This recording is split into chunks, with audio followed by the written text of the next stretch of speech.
What preparations did you make before you engage in this type of business or job? Preparation ba? Okay. Hindi ko masasabing preparation, pero kasi nag-start siya as a hobby eh. No, so nasa printing business kami. No, so kikita niyo naman yung product, more on printing talaga siya. Iba-ibang items. So nag-start lang sa bahay as a hobby. And then we start to offer sa mga kakilala. And then tinry namin mag-post sa online like mga Shopee, ganyan. No, so hindi ganun karami yung bumibili. Pero still merong mga interesado at pinibili pa rin naman.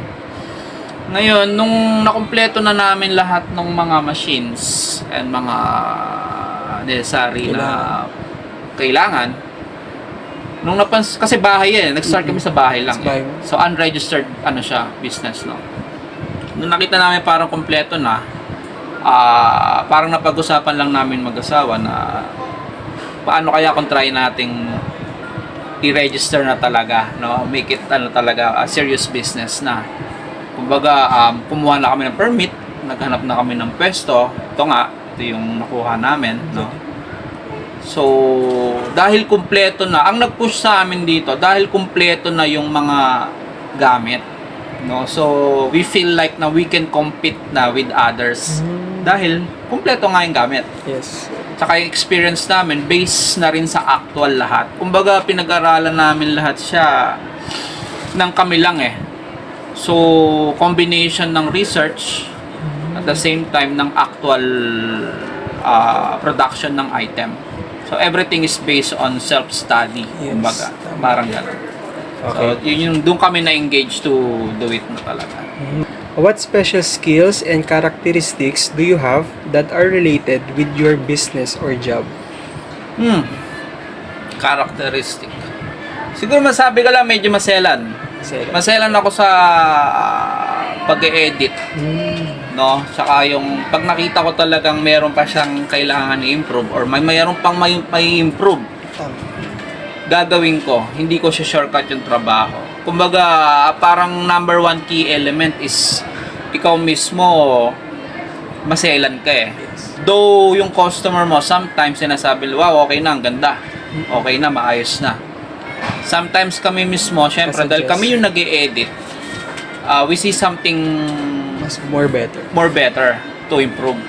So, ginagawa namin yun. Though yung customer sometimes satisfied na sila, kami, may nakikita kami talagang improvement na pwede pang i-apply namin siya. Hindi namin bibitawan yung isang item or yung isang design nang nakikita namin na meron siyang flaw. Though hindi kami 100% or hindi kami perfect na tao or perfect na mga nagga-graphics, as long na nakikita lang namin na meron siyang kailangan babaguhin namin, and then we will suggest it to the customer. So siguro yung pagiging maselan or maarte, sabihin na lang natin, siguro yun yung number one na key element. Kaya sometimes yung mga customer gusto nilang bumabalik or gusto nilang dito talaga pinapagawa. Nilalabanan lang namin sila sa quality of work. No? Sabihin natin medyo pricey kami ng konti. Pero we can guarantee naman na maayos, malinis. Walang problema. Saka yung kung ano man napag-usapan natin na oras, masusunod yon. Pag sinabi namin 30 minutes, matatapos yan. 30 minutes, matatapos yan. Sure yon, guaranteed. How did you solve business-related problems during the early years of your business operation? Paano na-solve? Okay. Kasi tulad nung nasabi ko nung una, everything is based on our own experience lahat eh. Hindi naman kami nagpaturo. Though nag-search kami, nanonood kami sometimes sa YouTube. Pero yung natututunan namin sa mga multimedia like sa mga YouTube or Facebook, hindi naman namin totally ina-apply yun eh. Kasi kami, binibase din namin yung, parang kino-compare namin yung process namin sa process nila. Tapos, minamatch namin kung ano yung pinaka best way to do it. Most efficient way to do it. Hindi yung dahil may napanood ko sa YouTube, gagayahin mo. Hindi yun, mali yun eh. O kasi yung mga nasa YouTube, hindi mo naman alam yung Tama. machine na ginamit niya. Hindi mo naman alam kung anong brand ang ginamit niya. Diba? So, sabihin, pag sabing brand, lahat na yan. Di machine, di material, mga shirts, mga ink, lahat. Diba? So may difference eh. Hindi mo pwedeng Kopya. i-apply agad yung nakikita mo sa YouTube. Bibigyan ka ng idea ng YouTube, pero you have to do it yourself. Parang gagawa ka ng sarili mo talagang process your pa way. rin. Oo, on your own way. So based naman sa kung gatanong mo paano namin na-solve yung problem, siguro most probably based na lang din sa experience nga namin. No? Tsaka most of the time nung nag-start to, kaming dalawa lang ni Mrs. ang nag-ooperate nito. Wala naman kaming empleyado or what, no? So Tulungan lang. lahat ng problema base na sa na-encounter namin for the past years. So, kung tutusin, parang yung problemang yun, umuulit lang eh, until the point na nasosolve nyo na lang eh. Madali na lang. Madali na lang sa inyo eh. Kasi ang ganitong klaseng business, we can say this is a case-to-case basis order. Kasi, for example, ikaw, customer ko, gusto mo yung print mo, banda rito. Tapos magpapadagdag ka pa dito. Tapos gusto mo, lalagyan para unique yung sa'yo, lalagyan mo ng logo dito. Diba? Sabihin, on every customer, there's always different requests. Kaya Yes. nagkakaroon ng case-to-case basis yan eh. No? So, sa tagal ng panahon, nakikita na namin lahat yung nagiging problema. Kunyari si customer, gusto niya yung print niya nasa pinaka-edge. Nakikita na namin yung problema based on our experience. Hindi pwede kasi masisira yung parang garter niya or cuff ng pinaka-polo shirt. Gusto ng customer, diya sa ibabaw yung print, which is hindi naman pwede kasi meron tintahi dito, magkakaroon ng bump yung pinaka-print. So, sa una pa lang, napapaliwanag na namin sa customer na hindi ho pwede yung gusto nyo dahil magkakaroon siya ng problema nga dahil nga dun sa mga in-explain ko kanina. So, lahat yon natutunan namin from years na nag-ooperate kami. No? So, everything is based on experience. Ngayon, yung kaya namin madali siya nasosolve, kasi hindi naman namin siya, tawag na to, hindi namin siya pinapaubaya sa empleyado eh. Yes. Gusto namin pag nakakakita kami ng problema, kami mismo, o parang kami dahil kami yung pinaka-boss, gusto namin, kami mismo yung magsosolve. Hindi yung, for example, yung kasama kong dito, naka-encounter siya ng problema, tapos minsan tatawag sila kasi minsan wala naman ako dito. Hindi ko naman sasabihin niya, hindi, bahala na kayo. Hindi eh. Ipapa-explain ko sa kanila ano ba yung problema, ano yung nangyari, ano yung na-encounter nyo, ano bang material yan, ano bang project yan. So ako mismo, kahit wala ako dito, ina-analyze ko na sa utak ko, ano yung magiging way to solve the problem. Kasi parang lahat ng knowledge ko based on actual experience, hindi based on YouTube, Yes. based on Facebook. Kasi yung iba, baka panood lang sa Facebook tsaka YouTube, sabihin, hindi, marunong ako. True. Yung pala, nanood lang pala siya. May idea siya. Oh, may May idea siya, pero hindi siya marunong. Minsan kasi, yung mga tao, mali na yung term ng pagsasalita nila eh. You have the idea. For example, nakita mo yung kasama ko, nagpiprint ng damit. Gumamit ng machine, gumamit ng printer. You have the idea, pero hindi ka marunong. Ngayon, para matutunan mo yon, dapat ikaw mismo mag-ooperate ng machine. Ikaw mismo mag-a-apply lahat. From raw material to finished product. Doon mo palang masasabi na marunong ka. Did you follow the steps from a successful businessman or practitioner before you engage in your business? Though meron kang ina-idolize sometimes hindi mo naman maaalis yan eh. Di ba? Well, for example, sila Gokong Wei ng Robinsons, Yes. sila Henry C ng SM, sila Lucio Tan ng PAL, di ba? Mga sabihin niyo yung mga sinaunang mga alam nating, pala sa generation nyo ha, pero nung sa time namin kasi, yan yung mga naunang mga business tycoon na talagang kahit anong level ng pamumuhay ka, parang kilala mo eh. Di ba? Parang Yes po. kasi napapag-usapan nyo kahit hindi nyo naman talaga kilala, may-ari pala ng SM si Henry C. No? Oo, hanggang sa tambay lang kayo pero napapag-usapan nyo. No? Siyempre, sometimes, ina-idolize mo sila. Ang pinaka siguro na hindi naman sa hindi naman sa parang binaba ko yung sarili ko or yung vision ko is medyo nilimit ko.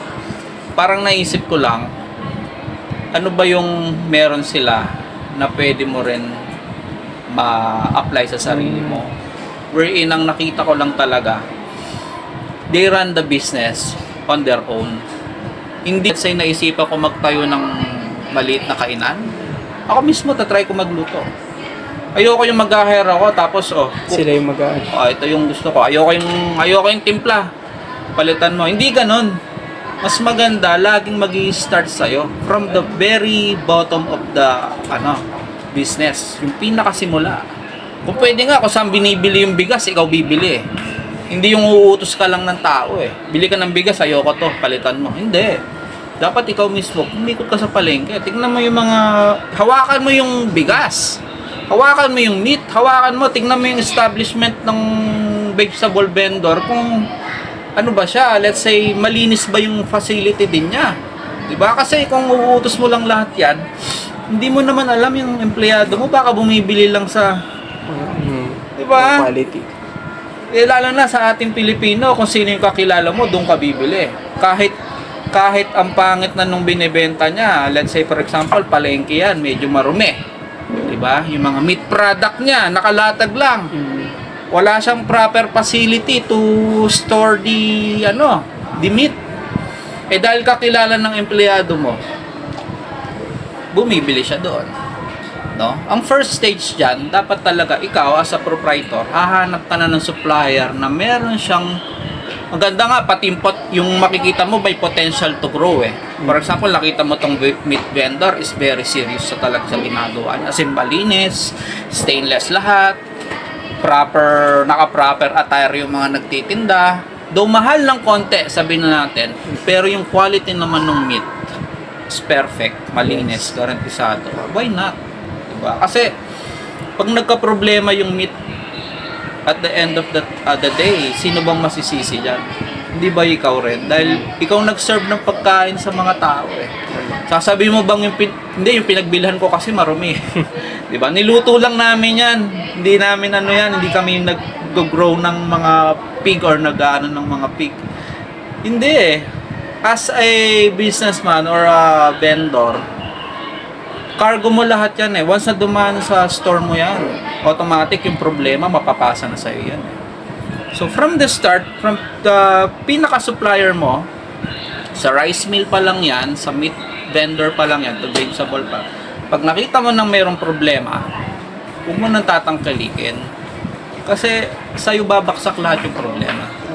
No? So, from very start, everything should be clean, quality, lahat ng inspection, valid lahat yung facility, kumbaga pasado sa FDA, something like that, no?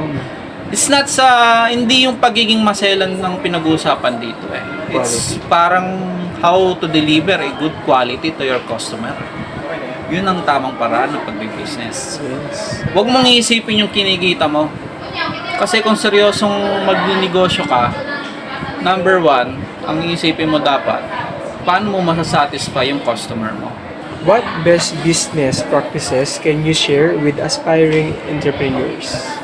Kung paano mo sinimulan, ganun pa rin. Kung ang ibig ko sabihin na kung paano mo sinimulan, ganun pa rin. Nagsimula yan ng ikaw ang nagmamanage eh.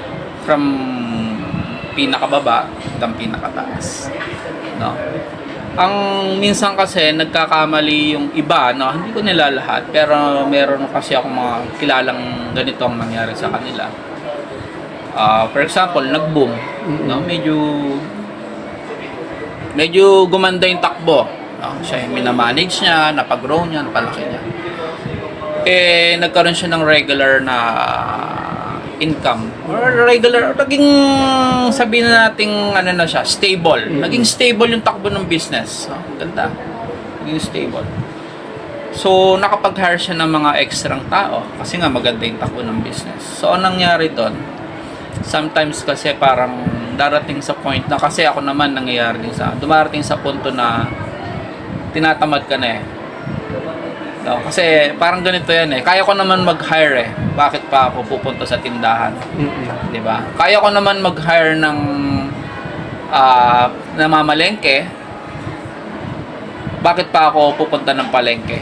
Ba't di ko na lang siya utusan, 'di ba? Empleyado ko naman 'to eh, 'di ba? Kaya ko naman mag-hire ng cashier. Bakit pa ako mag-stay ng tindahan? 'Di ba? Ba't ko paubos? Hindi. Minsan talaga there are business na dapat talaga kahit malaki niyan, ikaw pa rin. Kasi ikaw talaga yung buhay ng tindahan na yan eh. Hindi naman yung empleyado mo eh. Lumaki yan dahil sa'yo. Hindi naman yan lumaki dahil sa empleyado mo. Kasi nag-start yung business, wala kang empleyado eh. Diba? Nag-start ka, wala yung empleyado mo, wala lahat yan. Nag-start ka, talagang ikaw lang. Nag-grow yan. Hanggang sa nagdagdag ka lang ng empleyado. So in short, huwag mong iaasa sa employee yung business. Huwag kang tatama rin sana. Kung paano yung routine mo before, sana ganun pa rin. Consistent. Kung pwede nga, improve mo pa eh. Kung may naiisip ka pang improvement, improve mo pa eh. Diba? Ang ibig ko sabihin na improve mo pa, yung quality ng oras mo sa business mo, parang mag-adjust ka pa paunti-unti. Kasi darating time, may family ka rin eh. Magkakapamilya ka. Diba? Hanggang sa mauubos na yung oras mo sa business kasi mahahati na sa family mo. Yun ang mahirap. Yun ang mahirap. For example, sa sitwasyon ko ngayon, anak ko nag-aaral. Hatid ko siya ng 8 ng umaga. Papasok ako ng 10 ng umaga dito sa mall.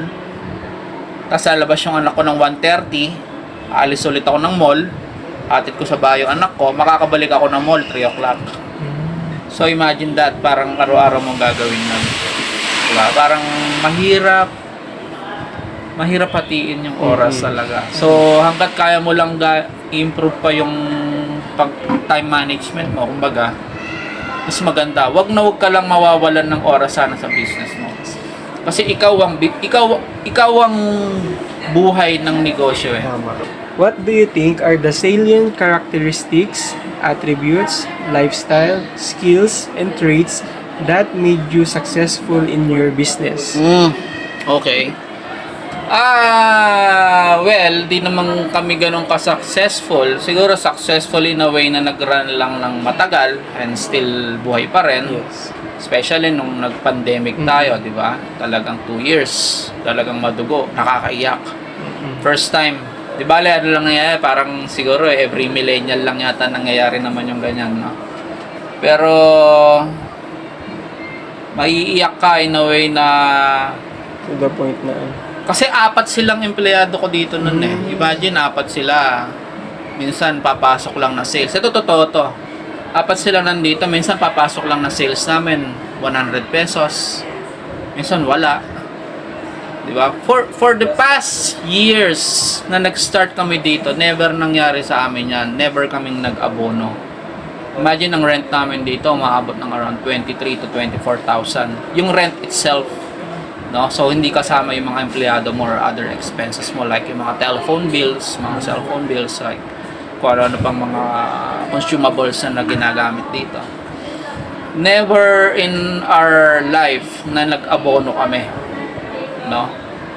Nangyari lang na nag-abono kami nung panahon ng COVID. Talagang nasisiro kami. Imagine, meron kang 4 na employee, meron kang rent na 24,000 a month. Meron kang mga phone bills, etc. etc. Tapos isang buong araw mo, lilipas, 0 ka.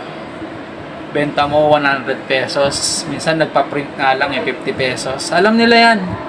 Alam nila yan. Kasi sila na yung mga empleyado ko noon eh. Nung COVID eh. Maiiyak ka. Talagang ako sa bahay mismo, hindi ko na alam gagawin ko. Umabot na sa point na hindi ko na kinakausap yung misis ko. Minsan, pati yung anak ko, hindi ko nakakausap. Kasi, alam mo yun, nag-iisip ko eh. Ayaw mong bitawan to eh. Kasi, bakit mo bibitawan? Pag binitawan mo to, paano naman yung mga empleyado mo rin na umaasa sa'yo? Diba? Parang dinagdagan mo yung problema eh.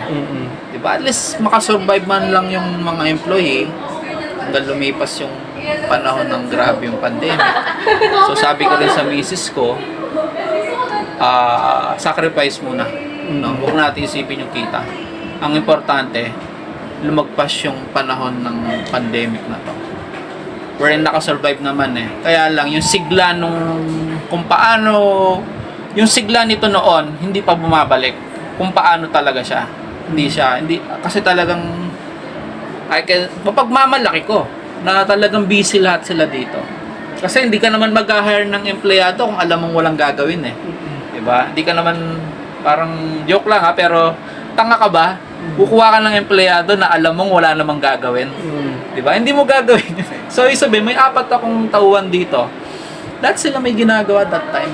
Kaya lang, nung nag-pandemic, hindi na bumalik yung... Eto, nakasurvive kami ngayon, right now. Wala na yung isa akong empleyado, 3 na lang sila. Pero yung sigla noon, hindi pa rin bumabalik talaga. Kumbaga yung epekto ng COVID nandiyan pa rin eh.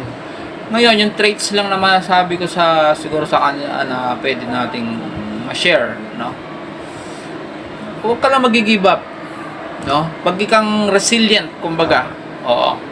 No, kasi from time to time, kahit ano pang business industry ang pag-usapan natin, food industry man yan, printing industry man yan, automotive industry man yan, nag-e-evolve eh. Diba? Dapat ikaw mismo resilient ka, nag-a-adjust ka dun sa evolution ng industry. Diba? For example, yung mga car company, nag-a-adjust sila into electric vehicle. That's evolution. Wala kang magagawa, hindi mo pipigilan yan. Mangyayari at mangyayari yan.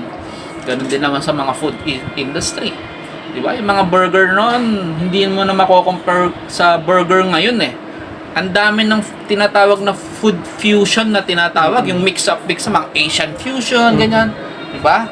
Hindi na normal yung mga pagkain natin ngayon eh. So same thing with the printing industry. Ngayon sa amin dito sa printing industry, ang alam lang natin na print noon, screen printing. Yes. 'Di ba? Tsaka digital print. Ngayon meron nang tinatawag na DTF, 'di ba? Meron pang mga direct to garments. Iba-iba na. Ang dami rin eh, evolution 'yan ng industry. Hindi mo mapipigilan 'yan. So number 1 lang advice, be resilient. So, huwag kang titigil. Ano yan? Non-stop na pag-aaral yan. Hindi dahil na master mo yung isang bagay, mag-i-stick ka na lang doon. Hindi. Dapat yan, nagre-research ka pa rin. Non-stop research, non-stop learning. Yun ang tamang way to do the business. Hindi yung kung ano lang yung ginagawa mo, after a decade, yung pa rin ang ginagawa mo. Hindi. Dapat meron ka pa rin mga improvements or parang sumasabay ka sa evolution ng industry. No, be resilient. Parang